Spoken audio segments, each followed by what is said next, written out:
গ্রাম বাংলার ঐতিহ্য হচ্ছে আমাদের পিঠা উৎসব। আমাদের শীতকালে যখন নবান্ন হয়, সেই নবান্ন উৎসবের পরে নতুন ধান দিয়ে মানুষ নতুন ধানের আটা দিয়ে পিঠা বানানো হয়, এবং এটি বাঙালির একটা অন্যরকম ঐতিহ্য।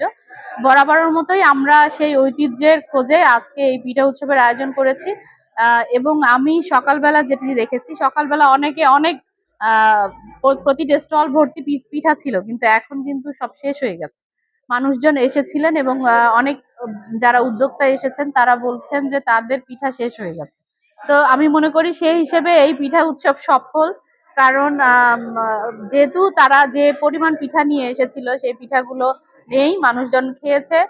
এবং তাতে আমার মনে হচ্ছে যে এই পিঠা উৎসবটার পরিসর যদি আমরা আরো ওর পরবর্তীতে বড় করি, তাহলে আমাদের উপজেলার মানুষ আরো এটাতে আগ্রহী হবে, এবং আমাদের ইতিহাস ঐতিহ্য সেটা আমাদের এলাকার মানুষের প্রতি আরো এটা ও মানে অল্প সময়ে তারা পেয়েছে, হয়তো তারা শেষ মুহূর্তে জেনেছে কিনা আমি জানি না, কিন্তু এটা আমরা ডিসিশন নিয়েছি প্রায় 10 দিন আগে।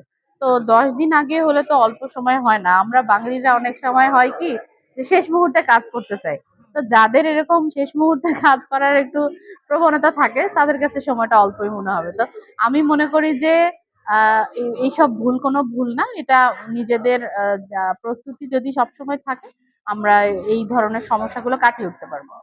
শিক্ষা প্রতিষ্ঠানকে আমরা গতবার সম্পৃক্ত করেছিলাম, কিন্তু এবার সম্পৃক্ত করা সম্ভব হচ্ছে না।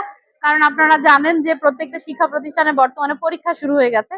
তো যার কারণে আমরা চাইলেও তো আসলে বাচ্চাদেরকে এখানে সংযুক্ত করা সম্ভব না। এই জন্য আমরা কলেজকে সংযুক্ত করেছি। আমাদের যে কলেজ আছে, বনপাড়া মহিলা কলেজ এবং আমাদের অন্যান্য যে কলেজ আছে, এবং আমরা বিভিন্ন যে আমাদের উদ্যোক্তা আছে আমরা তাদেরকেই মূলত ডেকেছি।